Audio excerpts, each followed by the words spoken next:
here last week or buy a move like the Hail Melon a year ago? I don't know. I mean, they all feel about the same, honestly. But yeah, it's unfortunate, right? The circumstances are unfortunate, but you know, I certainly would rather be in Blaney's position, but also I know that like I can be in full offense for the entire race this time around. I don't have to play D. I don't have to be a little bit, you know, more careful. It's just one mode right from the get-go. So yeah, I mean, it's just this is part of the format that unfortunately, you know, is out of the driver's hands when it comes to this type of racing. There's a lot of different factors that goes into it, and whether it's a Hail Melon move or a mechanical or whatever it might be, it still equally stings for sure. All right, we're going to go Jeff Gluck, Kelly Crandall, and then Bruce Martin. Go ahead, Jeff.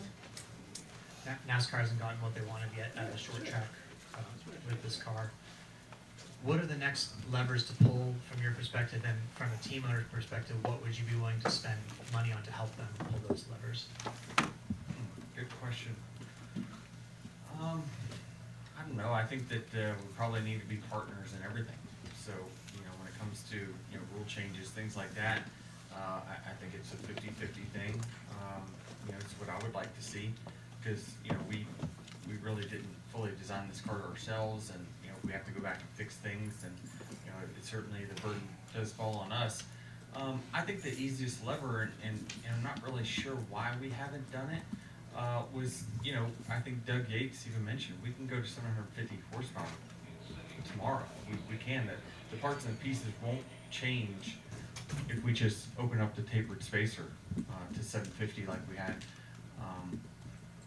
year before last. Is that right? So, you know, I think that that's the quickest thing, and then, you know, work on the gearing. You know, the gearing is not going to be an easy fix, and I know I specifically harp on it quite a bit, but it's not going to be an easy fix. Even NASCAR presented to us kind of some options to not having shifting here at Martinsville, but there's too many other factors. There's always a cause and effect, right? So if you don't shift, our RPMs would be so low in the middle of the corner here, we would never wear out a tire.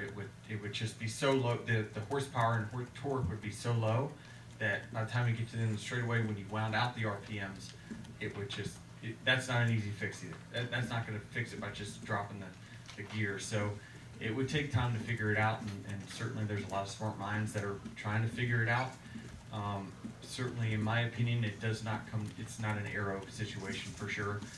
We're going to run quite a bit different tire this weekend that will undoubtedly be very hard to pass because of the speed it runs with the lack of fall off. So I don't know. It's tough because we've cut 300 horsepower out and we've added grip. And anytime we do that, there's more on throttle time. It's the key to better short track racing is off throttle time, and no one really has a great answer how to do it. All right, Kelly. Kelly Crandall, Racer.com. Gabe Hart said earlier this week that he told you at Martinsville when you climbed out of the car that when he leaned over and talked to you that the message was, go get me a clock. You two have done everything but win here together. Would it be, as he said, kind of picturesque to, if you had to go out and win this race on Sunday, to cross that off the list for him, and then that be the way to finally advance to the championship race?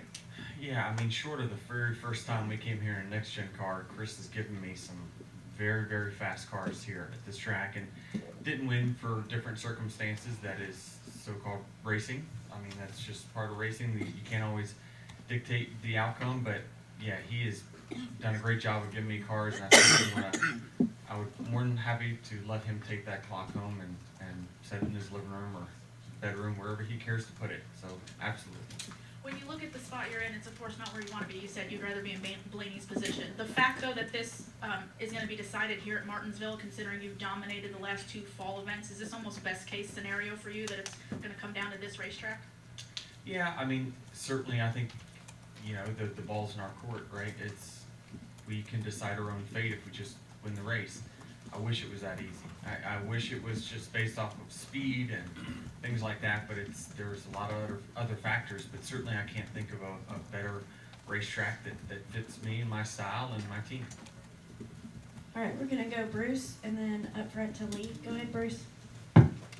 Bruce Byron with Speed Sport and Forbes Sports Money. How do you separate Denny the driver and Denny the team owner this weekend? Because there's a lot at stake for you on both sides of the fence. Yeah, certainly.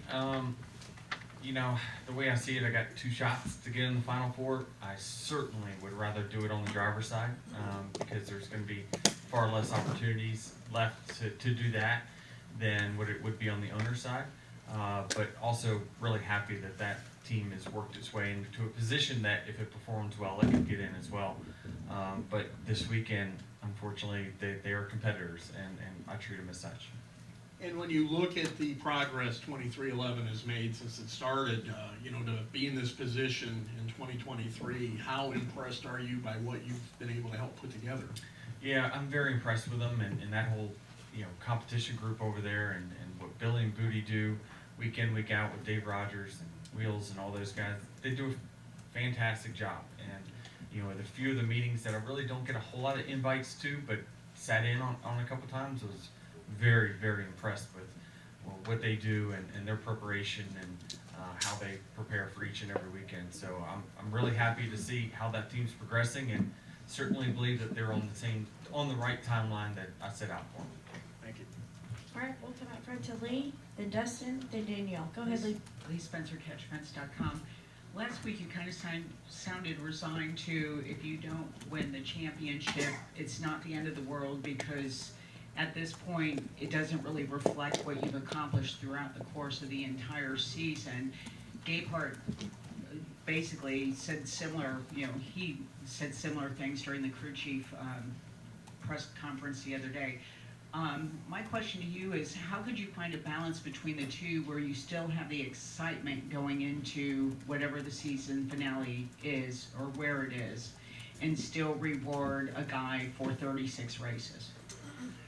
Yeah, it's a tough balance for sure. I mean, you know, don't get it twisted. We still, that's our goal every year, is to make the Final Four. That's, you know, we want to win a championship, but you got to win a race to do that. You've got to have a good series of events happen through the first city 36, and then really these 3 race seasons that we have leading into it. It is tough. I mean, I certainly know, you know, championship will not change how I view my career and what I've accomplished. It will only change and probably not change what others view of me. I mean, really, that's the only difference that a trophy would bring. I actually saw this week where someone asked Kyle Larson, well, how's winning a championship change you? He's like, nothing at all. It's a change of nothing. Martin, you hadn't won one. What does it change? Nothing, right? It's just, it is what it is, and you just, even on the local short track level, I always said, like, I didn't care about the accomplishments. I just wanted to be a threat that the competition saw each and every week, that, like, if we're going to win, we're going to have to beat him. And when you hit the racetrack, people grab the stopwatches. Like, that's the respect amongst the competitors that I hope to gain throughout my career, and I feel like we've gotten that. And sure, I'd love to have the accolades, I really would, but I certainly am not going to get too down on it, because, you know, this racing has afforded me a great life and a great retirement plan with 2311. I love the sport, and, you know, whatever the outcome is, it is. But I'm certainly going to give it my all and not regret any one thing that I've done and any result that has happened, because I know that I've given it my best effort for sure. This is Harrison Burton, driver the number 21. Make sure to hit that subscribe button. Also, check out one of these 2 videos beside me. Visit funstretch.com for more racing content.